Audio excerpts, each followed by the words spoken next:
response as a result of the perception that I have an uh-oh, irregardless of whether it's real or not. We've all got that, right? And what percentage of the time did we decide they were real? What? Less than 1%. Okay? Good. Now, let's see. I think I'm going to skip over. There's basically, well, I want to point out one thing that I think is important, because everyone, when they come to a stress class, they think, well, man, I don't like stress, I shouldn't have any. And I don't think that's accurate. As a matter of fact, those of you especially who perform in any way, a certain amount of stress is actually useful and helpful for us. And there's actually a diagram, we put it in the book, and it kind of looks like this. On one side is, let's see, performance, and on the other is stress. I think I may have gotten those mixed up, but you'll understand. And the idea is, excuse me, this stress and performance. Okay, so stress is over here, and performance is here. And as stress levels go up to a certain degree, performance levels go up as well to a certain degree, or to a certain level. So, for example, let's say that, can I use you, Bobby, as an example? So when you're playing in a football game, would you want to be in the same state as you're in when you, state meaning physiological and psychologically, the same state as when you just wake up? You'd want to be, how would you want your physiology to be when you're out on the field? Well, like, oh, I'm feeling so good today. It's just a cool day. Would you want to be like that? No. So what would be different? What would be the... Well, I know for me, like, I know the night before I can't sleep because honestly I feel stressed and my heart rate is racing. Yeah, my mind is... and that's the wrong thing. We'll play with that. We'll fix that. Yeah, but kind of like you don't want to be like all relaxed and cool. You kind of want to be mentally prepared for what is to come. And Right. Now, and the idea is, and this works for taking tests, doing performances in music or what, it works across the board. But the idea is, to a certain degree, stress is useful. As stress increases more than the useful amount, the performance tends to decrease. Actually, I think these actually should be the opposite now that I look at it. But you get the idea. And what do we call this kind of stress here that is the beneficial, there's a word for it, the kind of stress that is useful and helpful, and say in Bobby's case, or if somebody else is performing, playing the organ or the piano or something for a group of people or some instrument, or you're asking somebody out on a date or whatever, you want a certain amount of get moving and get going and have a little demand. What do we call that kind of stress? There's a word for it. Okay, that one's a good one. There's an actual even closer word. What did you say? Yeah, eustress. And the term, or the prefix EU, means what? Think back to your English days.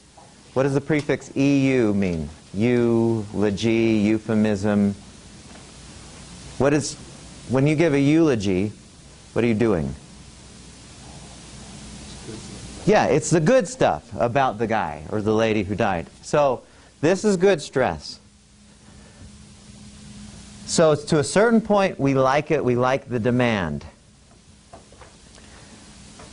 After we get to a certain point, though, performance tends to decrease as stress levels continue to increase.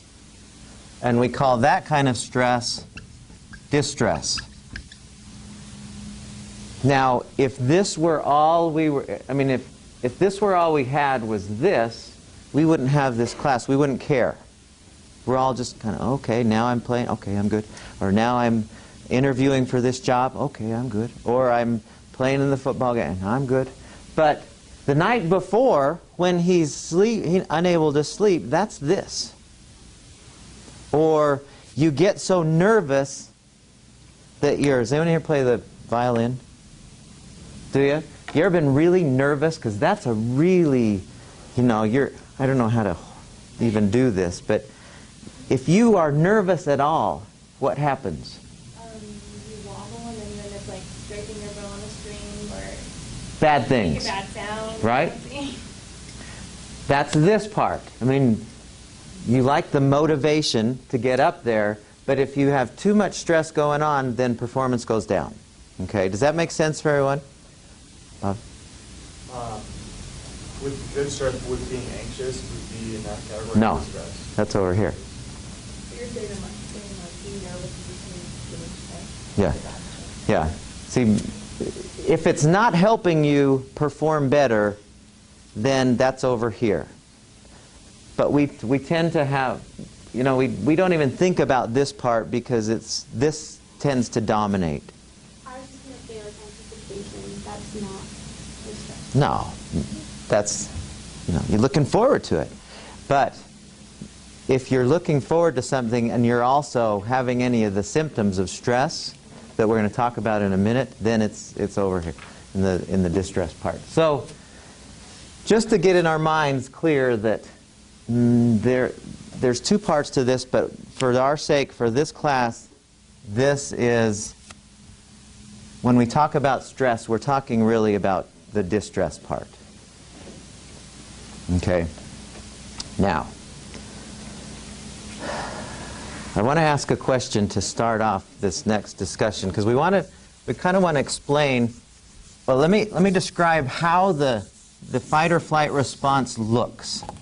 If we were to diagram it, so we're going to go with time is going in this direction, and we're here, and we're kind of at a place of what we call homeostasis. Okay, so what does that term mean? Thinking back to our initial story of we're out at my estate on the east side on the east bench 5,000 years ago. What is homeostasis there? What does the term homeostasis mean? Balance. We're balanced. What? Yeah, it's very stable. Good, good. Our internal environment is stable. There's not a lot happening. We're just good. Chilling is how people call that sometimes. Okay?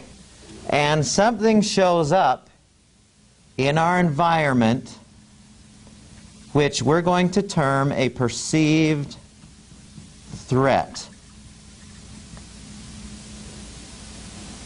Suddenly you're up in front of a group of people, or somebody's following you and you don't know him, or you get a phone call, somebody asks you to do something, it takes you out of your comfort zone. Whatever it is, it's a perception of a threat. Uh-oh, is the thought. And since we perceive it as a threat, we have this fight or flight response that kicks in. All the things that we discussed the other day. Okay? Now, think back to our ancestors. When they were being chased by a bear, how long did that usually last? A couple minutes? The bear stopped or they got away? Right. One way or the other. It wasn't a long, term kind of thing where, okay, this afternoon and into the evening they're still being chased by the bear. It was very, very short term. Actually, you're right, 2 to 3 minutes. And none of us has the ability. Any runners in here who are like fast? Do we have anyone who's like really fast? Ran track? Did you run track? What did you run? 4x4. Oh my gosh. That's really hard. So how far could you continue to go 400 speed? You couldn't keep doing that further? Like 800 or 1600 or 10 miles? Why not? Not at their speed. Not at that 400 speed, right? What happens when you go further than that at that speed? Or you try to? You can't do it, right? We don't have enough energy for that. Well, it's the same thing with this. As far as our fight or flight response is concerned, this is the maximum we have energy for. Okay? Even if we combine all of our energy, you know, we take it away from the immune system, the digestive system, reproductive, we don't have energy to handle being chased by a bear longer than this. And then, at some point, the bear was gone, or we were dead, but the bear was gone, and we went through this phase called exhaustion. We're spent. You know, there's nothing left in the tank, 400 running speed. Okay? And we're pooped. Man. And after a little bit of rest time, then we return to homeostasis again. And that's how it's designed to run. And we like it that way. That's how our, like in the video, it said, our ancestors conditioned this response into us. Now it's instinctive. Now it's, you know, it's automatic. It's part of our autonomic nervous system. We don't have to think about it. But our ancestors, apparently, it became a part of them as they adapted to their environment. Okay. That's how it's supposed to happen. What's different now, as far as this is concerned, than how our ancestors were? Exactly.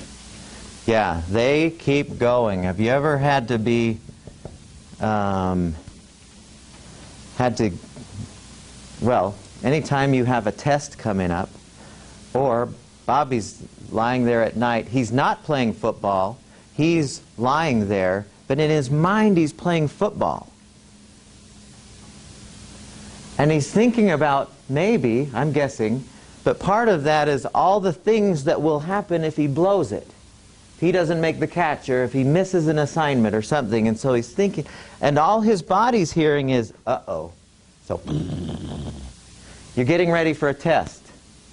Big, important test. Your body doesn't know it's just a test. All it hears is, oh man, if I blow this test, oh jeez. Now, today what I want to do is explore what happens when, as a result of, we call this chronic stress. In other words, keeps on going in a state of activated fight or flight. This is activated fight or flight. Now, before I get into the different things that can happen, I want to ask a question to anyone who's, and I hope this isn't, if it's not too personal, if it's too personal I don't say it, but I want to ask, has anyone in here ever gotten really drunk? I mean, just blasted. Several of you have. So raise your hands again. So I want to ask you three right here. Can I ask you three just, so when you were drunk, like, so you have, I don't know how many drinks you have, it takes you to get really drunk, but the next morning when you wake up, how did you feel? Meaning, what did it feel like? What was the... Heavy, tired, sick, like what? headache, stomachache. What was that for you? Anything else? Your digestive system's not very happy. So you're throwing up, and are you still throwing up in the morning after? What about you? Do you remember? I just feel tired. So all of these sound like really wonderful feelings to me. Now, I'm not being critical of people who drink. That's between you and your liver. That's your own deal. But the thing that, okay, on the other side, how many of you have had this experience where you just go out for a jog or something, or you go have a salad? No, that sounds so weird, but if you just went and ate a salad, or you went for a jog, how do you feel after doing either of those two things? Where it's a light jog, you're not like trashing your body, but it's just, I got to get out. Like last night we went golfing, and I hadn't done anything all day, and just getting out and walking around, I was immediately feeling better. How do you feel when you do those kind of things? Anyone ever noticed? You feel like you can just keep going. Yeah. Go home and your mind's clearer. And It's a good feeling, right? Well, the point I'm trying to make here is with most things that we do, and we don't really pay too much attention to this, but with most things that we do, behaviors, our body will give us feedback saying, that's a good call or that's not a good call, by how we feel. It might be a new concept for some of us, but your body always gives you feedback. And so getting drunk, it gives you feedback saying, man, that's a stupid thing to do to have that many. So here's how I'm going to show you how stupid it is. Sick feeling. Doesn't mean you're a bad person. It just means you've done a dumb thing that your liver and your brain don't like. Okay? And you know that already. Not being judgmental about that. Your body says, man, that was a wonderful thing. Let me show you how much I like exercise by letting you feel really good. Why would it do that? it wants you to do it more. Exactly. It's giving you feedback and conditioning you to keep doing it because it knows it's a good thing for you. It's a healthy thing. It's an improving your environment kind of thing. Does that make sense for everyone? Okay. Stress is along those lines, same lines. When we are in this state of chronic stress for longer than we're supposed to be, our body starts to give us feedback saying, bad call. Don't do this. Now, I want to go through kind of what that would look like. Well, I'm going to leave that there.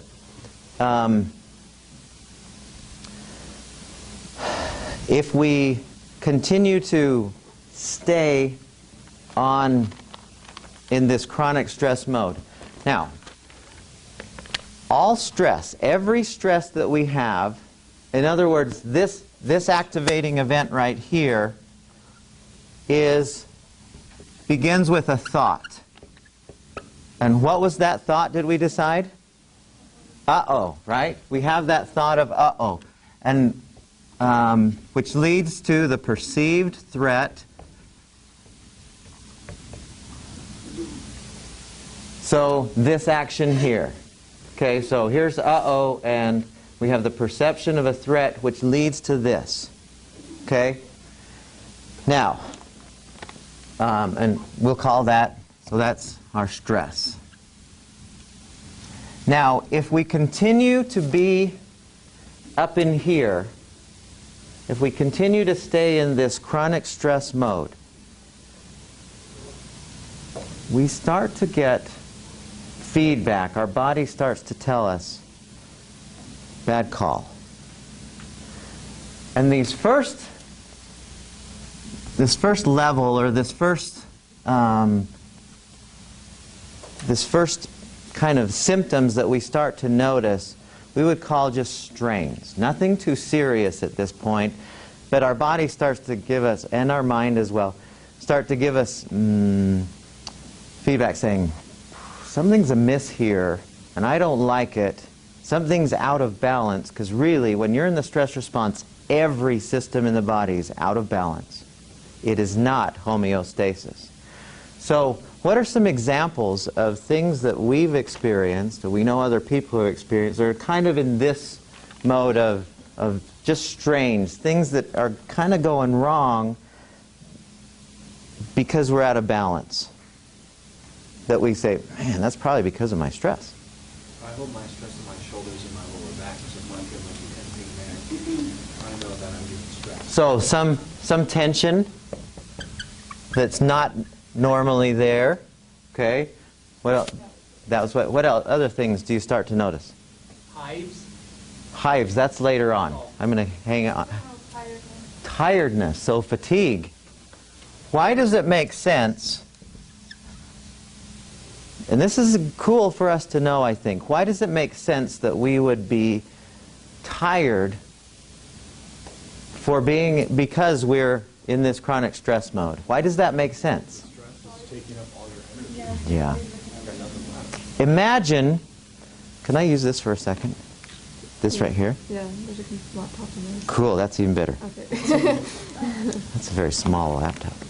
So imagine, and I'm not very strong, but if I hold this out here like this, Okay.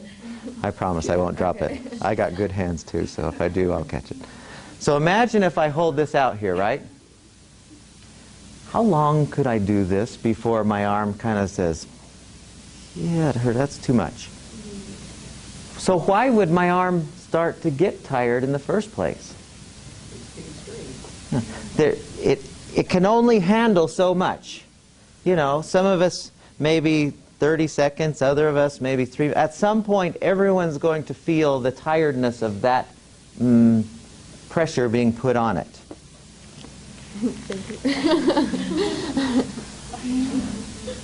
It's the same way with us. If we have our shoulders always tight, I remember I worked in a bank a long time ago. I had several jobs in the bank. And there was one girl there who was our secretary. Really, really delightful person. All day long. This was the extent of her day. Talk, talk, talk, talk, talk. Type, type, type. 5 o'clock would come around. Oh, I'm so tired. I'm just wasted. I'd look at her and go, what in the world do you have to be tired about? You haven't done a thing all day. I don't know, but I'm so tired. Well, what is going on? She's still thinking about stuff, and that is turning into energy that's being taken from, you know, just being energy, filled with energy, as well as those muscles are constantly tight. Okay, what other things? Grumpy. That's an interesting one. How could we explain why that happens? Our tolerance level's a little bit lower. Okay, let me. How could we explain this? And I want to explain all of these in terms of our running or fighting the big bear. Because that's the only reason why these are happening, is because this engine is running. Why would we be grumpy? Why does it make sense that we might be grumpy? Because you like can't beat the bear. You're like, just go away, bear. Okay, that's partly part of it, yeah. My thinking, go ahead. This is because so much of your thought process is going into these things that are stressing you, so you don't feel like you have time or the motivation to Okay, just deal with it. that's more cognitive stuff. I want to go back to that brainstem part that, remember they showed in the movie of the hypothalamus and the brainstem, the part that is what's natural. Why would we naturally be grumpy? Maybe all the chemicals that we use for like the endorphins and the feel goods are sent to other places. So. Maybe. I'll tell you why I think. All of these things may be, and I'm not discounting any of these things, but the fight or flight response, the fight part of it involves trying to kill the bear. And there's a certain amount of emotional energy that has to be there naturally to create that intensity to handle that big job of taking on the lion or the bear. Does that make sense? It's natural for us to have that happen because that's what had to be natural for our ancestors. I think. Okay, what other things? Can you think of anything else that's kind of in the in this mode? Scott? Oh, I thought. What's your name again? I'm sorry. David? David. Played ball with these the other day. Did anything come to your mind? I thought I saw your hand go up. Nothing? What other things? So we'll use yours. What? I was going to say, when I'm grumpy, it's because I didn't have any food. Because of Okay, so that's a different deal altogether. I'm going to use yours, Bobby, though, of insomnia. Can't sleep. Now. Good.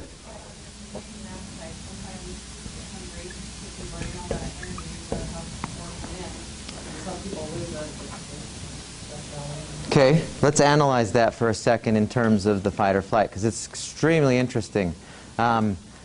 Let's go with this one first. Why does it make sense that we would not easily fall asleep when we're stressed from the point of view of the fight or flight response? Yeah. Because everything is on and you're still in your like OPAP mode. Mm-hmm. You're not really want to sleep. Right. Well, you've released adrenaline, so obviously your body's going to have reactive phase. And adrenaline is a hormone that is a get moving hormone, not a falling asleep hormone. Right. So, what did you think? I was just going to say falling asleep's not very conducive to getting away. Right. Or fighting a bear. If you've been telling yourself all day that you should be fighting a bear, the last thing your body wants to do is fall asleep because it thinks you're still in danger. That's why I say it's a piece of cake to fix insomnia. It's a piece of cake to fix sleeping problems, because all you have to do is take yourself out of this, and your body knows what to do. It knows how to. You fell asleep in seconds when you were 2. So you know how to do it. You just have to get your mind out of there. We'll play with that a little later on. Now, the appetite change. Why would that happen as a natural occurrence based on the stress response? Well, again, kind of like sleeping, like if you're fighting a bear, you're not going to stop and eat something. Right. Or Right. it is like the extra burning of energy, like, oh, I'm so hungry because I've been working all day or something, and that's why, like, increased appetite. Right, too. So you said both sides of that. Now, how many in here are on the side where if you are stressed, you can't eat anything? How many are that? So how many of you, how many are when you are stressed, you just eat like crazy? So half of you are weird, right? Something's wrong with half of us, because it was about half. No, it's interesting that both of those things kick in. Now, why does it make sense that we would want to eat more food? Keep going. Yes, because that's energy. And what is our quickest form of energy? Sugar. So, Hostess, or chips or whatever. It makes perfect sense why people eat when they have emotional problems, because one, it feels good, but two, the more associated with this is our ancestors, they didn't know if they were going to have food. So they would store it up so that if they were not able to get to food soon, they'd have some on them so that they could survive. Isn't that interesting? Now, on the opposite side, so for those of us who can't eat anything, digestive system turns off because we have to use that energy for something, for fighting and running, and so it recruits it from the digestive system. Okay. Isn't that interesting? Okay. So we kind of get that idea. We have strains. If we still aren't getting the picture that we need to make a change, we start to feel certain kinds of pain.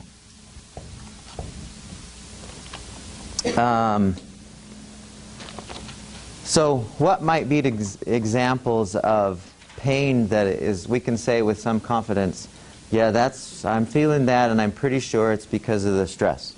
Irrational fear. Irrational fear. So where does that hurt? What's a fear? So brain pain. Brain headache. Um, Well, it's debilitating. It's just as real as any physiological symptoms, I would say. So I'm going to hold off on that idea because that is central to our discussion on thinking, which we'll get to. And absolutely, that's a big part of the problem of why all this happens. Today, I kind of want to just focus on what are the symptoms that take place as a result of that improper thinking, those irrational fears or those perceptions that we're thinking. Because I think that is here the same thing as the perceived threat. An irrational fear is clear up there. But if we keep holding on to that, I heard the story once of, actually I was listening to a radio talk show. There was a guy who was kind of a counselor. He was on the radio, and there was a woman who was calling in, and she had been, and I'm not treating this lightly in any way, I think it's despicable, but she had been raped when she was like 20 years ago. And to this day, when she was calling the guy, to that day, she still was having horrible symptoms, bad problems that she attributed to that initial rape. And she was having bad relationships and, all kinds of problems. And the guy was asking, well, what's going on in your head now? And she said, well, I just am so afraid that somebody's going to rape me again. An irrational fear. Nothing, not to make light of rape, but he asked her, and I loved this. I absolutely loved the question was, well, how many times did this guy rape you? And she said, well, once. And he said, well, how many times has he raped you since then in your mind? She went, wow, thousands and thousands. The idea being that those subsequent thoughts of how bad it was creating a physiology that was killing her. So I want to hold on to that idea because it's central to the prevention part. But you're right on the nose about how important it is. What other thing? So I heard headache. So why would somebody ever have a headache as a result of this happening here? Why does it make sense that would happen? If your shoulders are stressed, you can push your back out of alignment, and then it can put pressure on the back of your skull. Okay. Anytime you have, when you have a headache and you're a drug taker, I mean like aspirin or whatever, what do you usually go for? Tylenol. And what is it designed to do? But how does it do it? Okay. I know that most of them that you take, there's a tendency to relax muscles. You open up blood vessels, that might help increase oxygen to the muscles, but you take some kind of a muscle relaxant, which ultimately is what they are. Why would you want your muscles to relax? Well, if you've been in this fight or flight, fight or flight is getting these muscles just tight as you can so you can knock the tar out of the thing. If that's what's going on all day long, you start, those muscles here are connected to these muscles on our head. 95% of headaches are this kind of tension headache that we have. 95%. Headaches are easy to fix. We see them disappear all the time in here.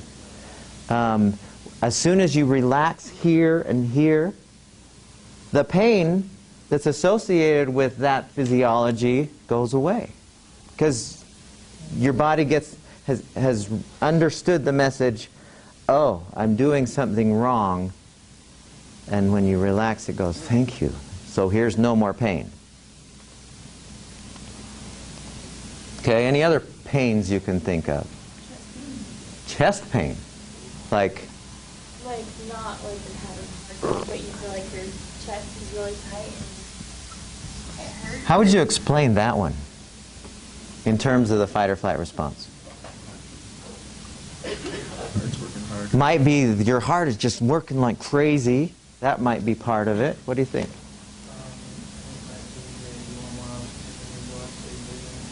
Yeah. Yeah. It might be that you're...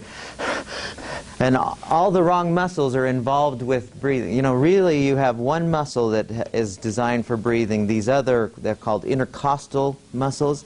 They're only designed to help out in the breathing when you really need the extra oxygen. But if all day long you're thinking you're needing extra oxygen, how many of us were chest breathers when we did this the other day? Few of us? Yeah. Does a baby breathe in his tummy or his chest? Tummies. Chest doesn't move. But when we get into this response, our muscles through here are going, man, I need to get these lungs open up quicker. Right? That might explain that too. Okay? What other pains might we have? What do you think? Flu. I'm going to hold off on that one to down the road just a bit, so when I get to the next one, we'll play with that one, and it's so interesting, that one.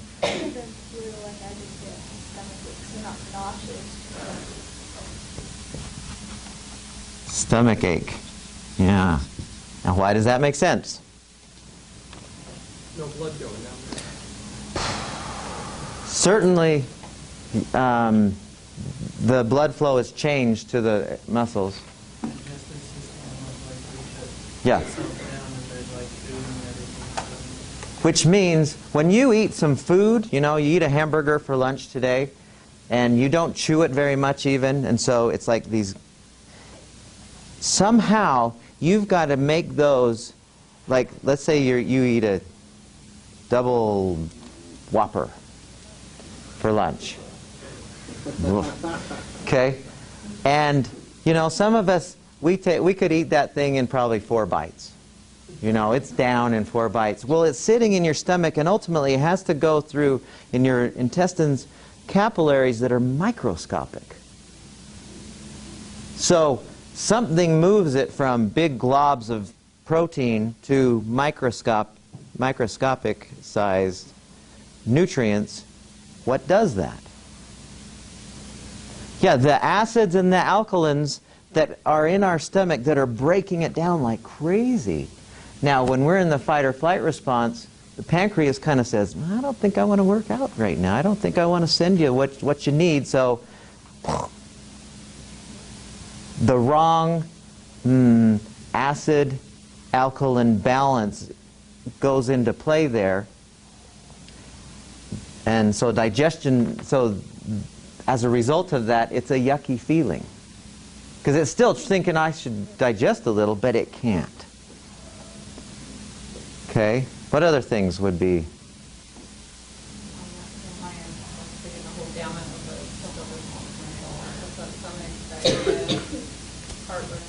The whole works. Heartburn is a perfect example of that. Diarrhea, absolutely.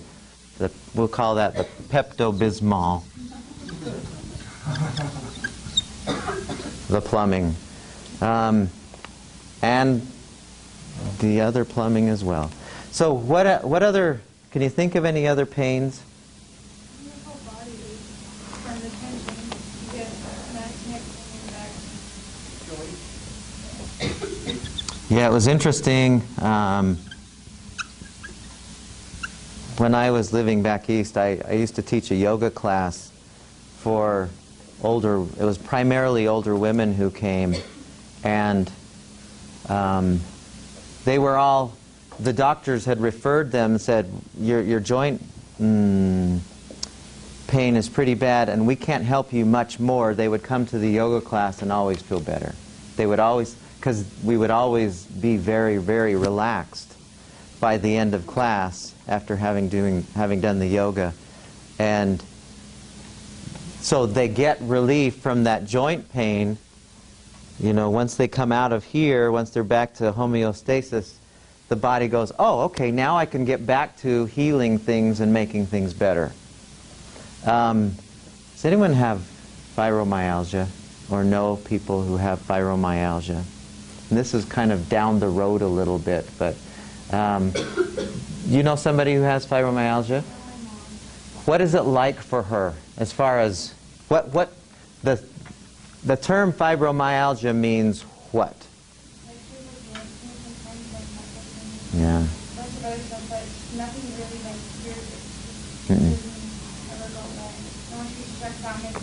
Mm-hmm. Yeah, and I'm convinced, after studying it for as long as I have, that fibromyalgia is almost exclusively a stress disorder.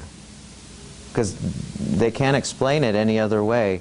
Maybe nutritionally, but fibromyalgia 20 years ago was not a thing. Nobody had, you don't know, there wasn't a soul who had fibromyalgia that I knew of. They didn't even have that name. Maybe they did, but nobody was talking about it. Well, a lot of people do now. It's just pretty much, it hurts all over the place, primarily in the muscles. Why does it make sense that that would be the case? Yeah, if you're tensing your muscles all day, it's like lifting the laptop. It's going to hurt after a while. Fibromyalgia is the feedback saying, get out of this mode. So, if we're still not getting the message, if we're still not listening to what our body's telling us, we start to experience immobility. So what might be some examples? Okay, so we're going to use yours. You said the flu, right? So that would fall in here. Why does it make sense that somebody would get the flu? Because of stress or as a result of chronic activation of the stress response. Right, that's why. If you're constantly, and man, I could tell you tons of stories and studies that have shown, let me tell you just one quick one. Let's see if I can remember it exactly. There was one study they did with medical students, first-year medical students, and apparently that's pretty tough to be a first. It's kind of a weeding out process, at least it was at this particular school. And they tested people for, and I'm pretty sure, if I'm remembering right on this one, it was for cortisol. So they did salivary cortisol. In other words, they could test, you know how you said the two main hormones are adrenaline and cortisol? Well, they can test for cortisol in your saliva. It's an easy thing to test. We've done it here. You can test for cortisol, and they tested them at the beginning of the semester. Oh, and they also tested for an immune, an immune molecule, something, let me think. It might have been white blood cells. I'm sorry I'm not remembering the details of this, but the essence of it is still accurate, that they tested these people at the beginning of the semester for stress levels as well as whatever they used to measure the immune functioning, and then right before one of their Hummer exams, they tested the same things. And stress levels were high and immune levels were just completely compromised. I mean, it wasn't perceptual, it was physiological. And there's dozens and dozens of stories like that. So then my question is, why do we put ourselves through this? Why do we even have institutions that do this? Like, we all know this isn't good for us, so why don't we design our society in a way that's more conducive to our well-being? We're working on it. We're trying. But we're sucked in tradition. I mean, tradition drives the whole society, and nobody's realized there might be a different way. That's my quick answer. I know it's stupid, I feel like but we still do it. if we were to change us, not the society, everything would fall into place. Like if we changed how we handled these stressful tests, then the tests can remain the same. They'll be crazy huge and difficult and whatever, but if we handle them in a more stress-free way, our environment would change, and so would. You get where I'm going? Yes, yes. Yeah. Aren't there people that like professional soldiers and stuff like that, and sports players as well? They train their bodies how to deal with the stress. Yeah. Yeah. I mean, all of you will be experts at staying here by the end of this semester. At least you'll know how. You'll be very, very good. Or you'll be very good at going from here to here. I guarantee it. Because what we do in here works. Most people, they stay in this, everything about their lives is a perceived threat. And I was listening to a guy on the radio the other day. He was talking about the big, what was it, Irene? The big, and there were people who, certainly, you know, kind of a scary situation.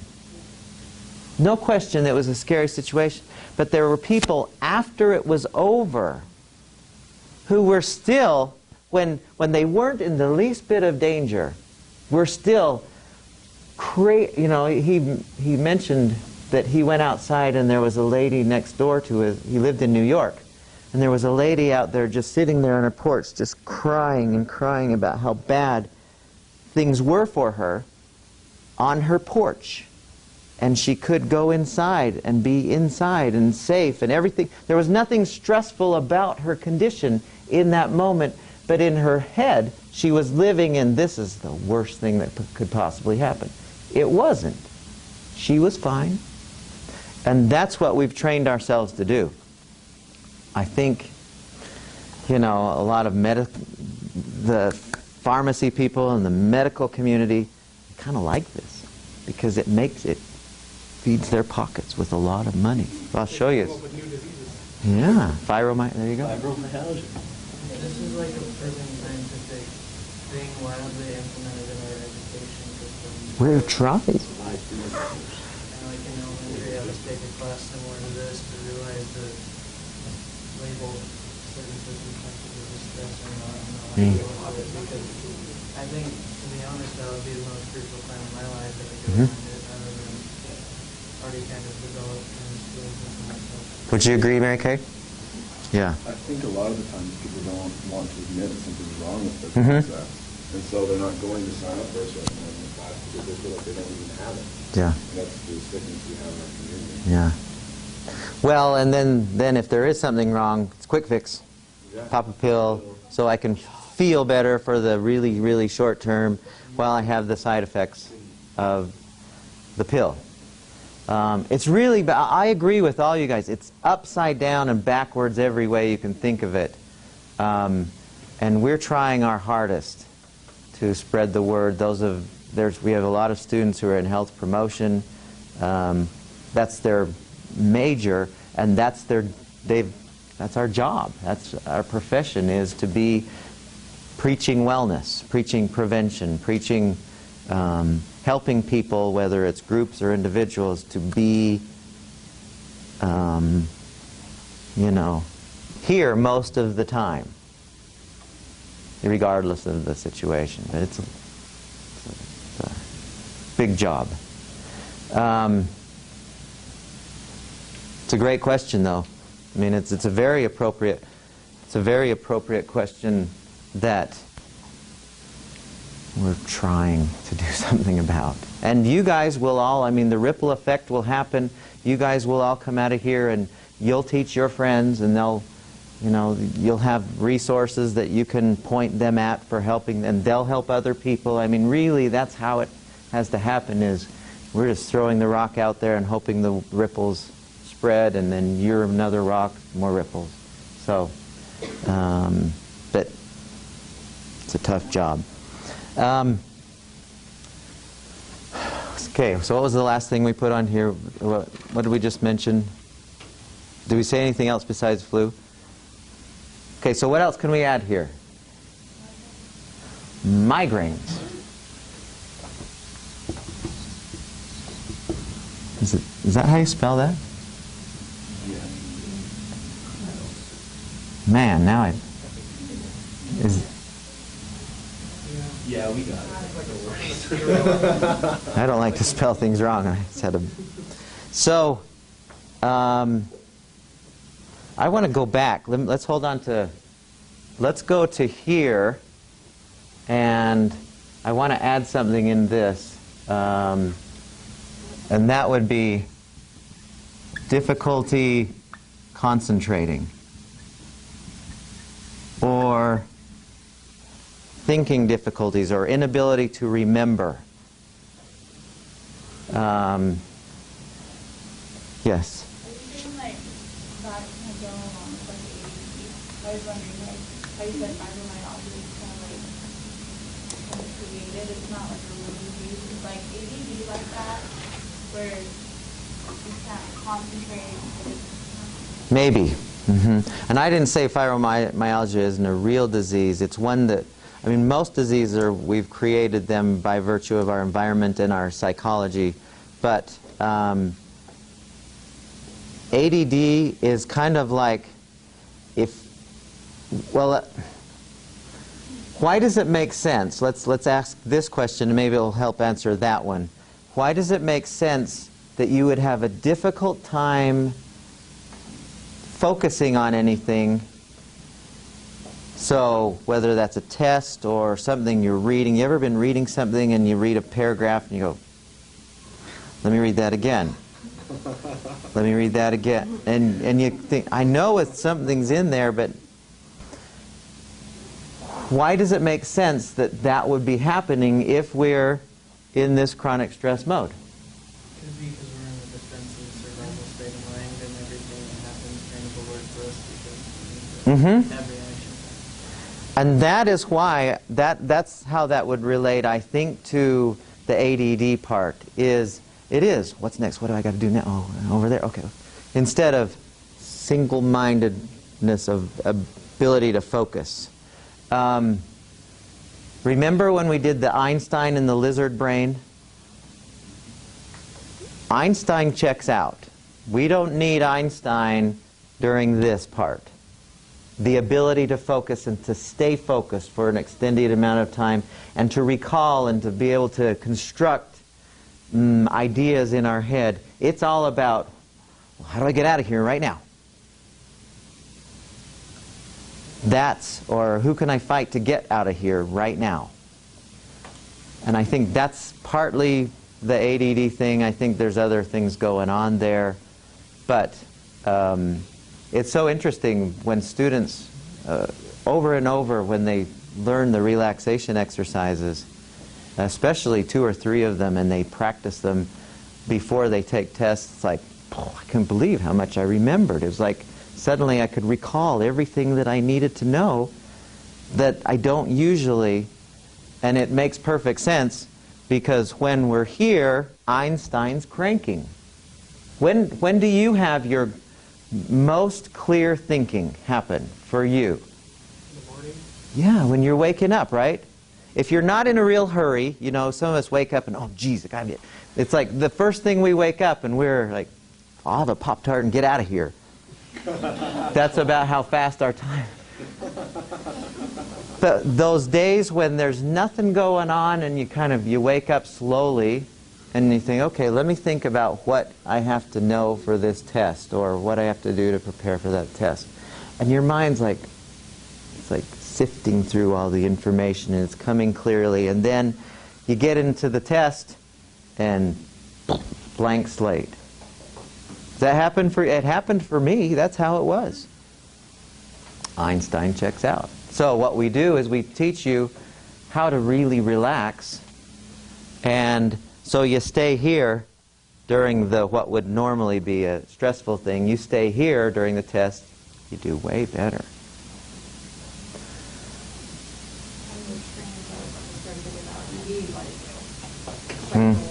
Yeah, and everything associated with that. So are there reproductive tests as well? I think, and this is again one of my beliefs, having studied this for as long as I have, is all of those reproductive related problems, almost, I won't say 100%, but I'll say 90-some% is stress related. Reproductive system, unnecessary when you're running from the bear. And everything about it. So, yes, I would say so. Excellent example. Okay, any other immobility kinds of things that you can think of? Where you can't function at normal levels. What about muscle twitching? Yeah, I think that would be way back here. But possibly. What do you think? Would it get to the point where you feel like you can't go to school, you can't go to work, Yeah. you can't go see your friends? And I'm going to kind of lump that into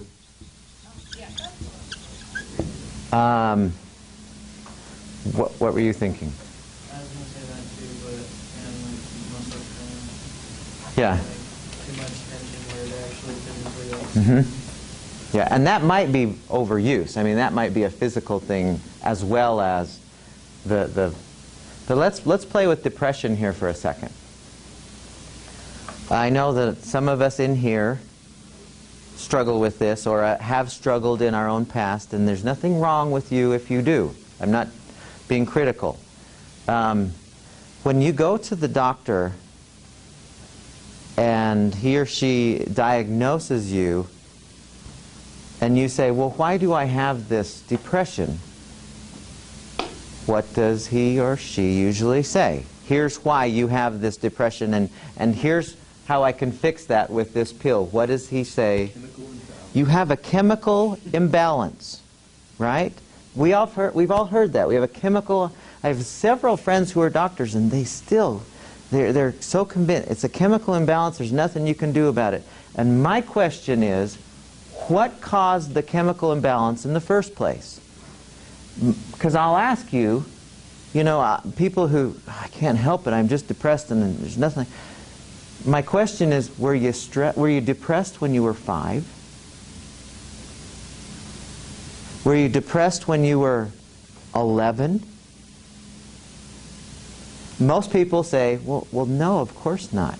Well, then something has happened that you've created that makes that chemical imbalance happen.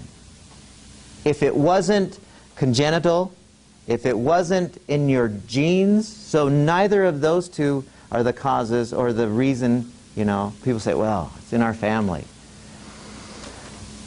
There may be a tiny genetic component, but it's very small.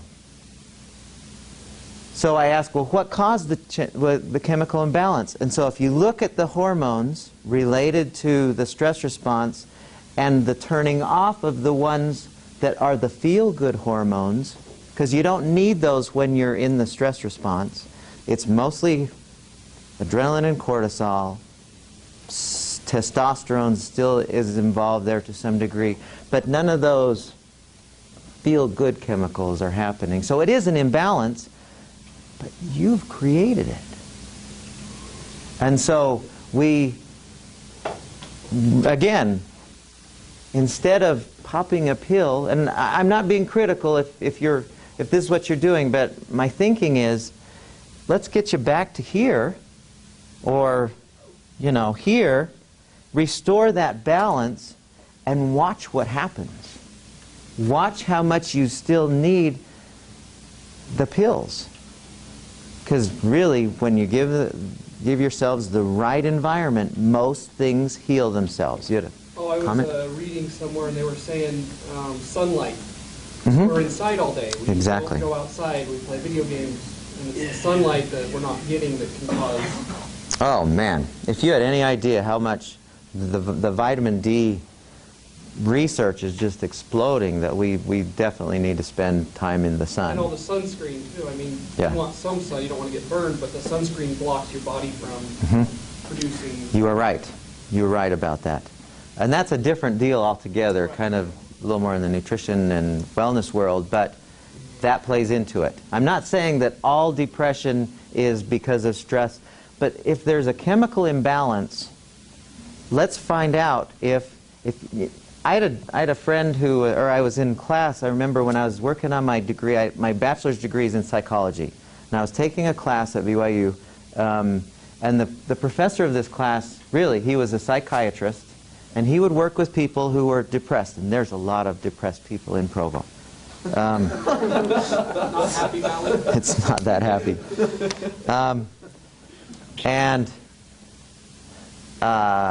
So he would work with a lot of people, and the first thing he would tell them is, okay, I will work with you, but first I want you to go for the next 6 weeks and exercise every day. He says, I want you to exercise, aerobic exercise, work out, sweat, get out of breath every day, or at least 5 times a week. He said he lost half of his patients. Now, I don't know if they just didn't come back because they wanted somebody else who's going to give them a pill, or they actually did get better, but we're finding that for depression, exercise is as useful as depression medication and no side effects. When we exercise, we restore balance. We bring ourselves out of this response here by moving ourselves as if we are fighting or running.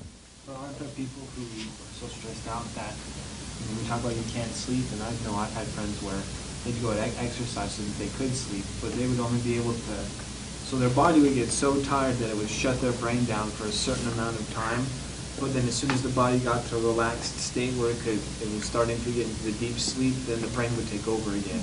And it would start running. So they've conditioned themselves to stay up in that. Is that what you're saying? Well, they've been in that for so long that to try to get out, they do heavy exercise, but the condition was still there here. Yes. So their body, their mind would snap them out of it as soon as the body got to a place where it could really relax. Yeah. And so that's the thinking part, and it's like a muscle, and we'll play with that a ton in here about how to keep ourselves from going in that direction. If it all starts with our thoughts, then we have to reconstruct our thinking, but it is a muscle that we have to rebuild because we're so conditioned to think the other way, and it's making a mess of things. It's a big job for some people. Okay.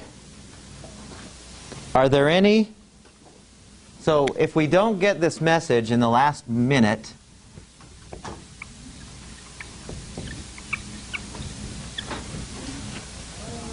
are there any diseases, and let me ask this in a different way. Usually we would go through and make a laundry list of problems, of diseases, actual, you go to the doctor for getting help kind of diseases. Are there any diseases you can think of that aren't associated with stress, that there isn't a stress component?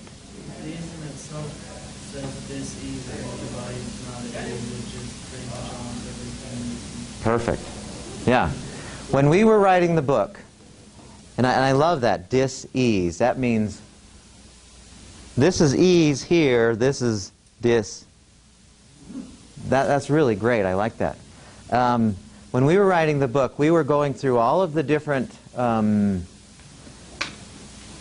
chronic conditions, and it was really hard for us to find any that stress didn't make worse, from heart disease and cancer and diabetes, holy cow, to most all of the, bacterial, viral, the cancers, every single one of them, because you have a compromised immune system or because you're taxing your body out of balance, it made them worse. We were hard-pressed to find any. Let me give this final handout really fast. I know we're running just a tad long, but let me give you this cool handout. And I want to mention one thing on here before we leave.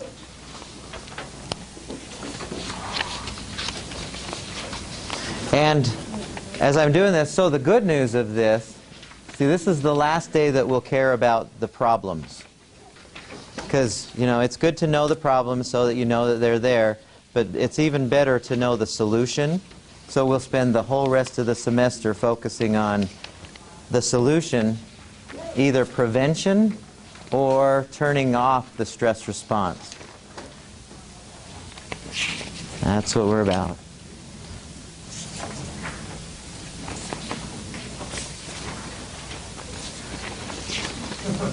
Let's see, were there any extras? Thank you. Okay, so let me just point you at, really quickly, you can read through these, but I wanted you to hit this first one. 60 to 90% of doctor visits are stress related. In other words, 60 to 90% of every visit to a hospital or a family physician has a stress component. It doesn't mean that's what's getting you there, or you don't realize that, but based on what we've learned today, we understand why. Okay? Good stuff. Be sure to do Chapter 3 before Saturday. It'll be up there today for you to do. Thanks, everyone. Have a great day.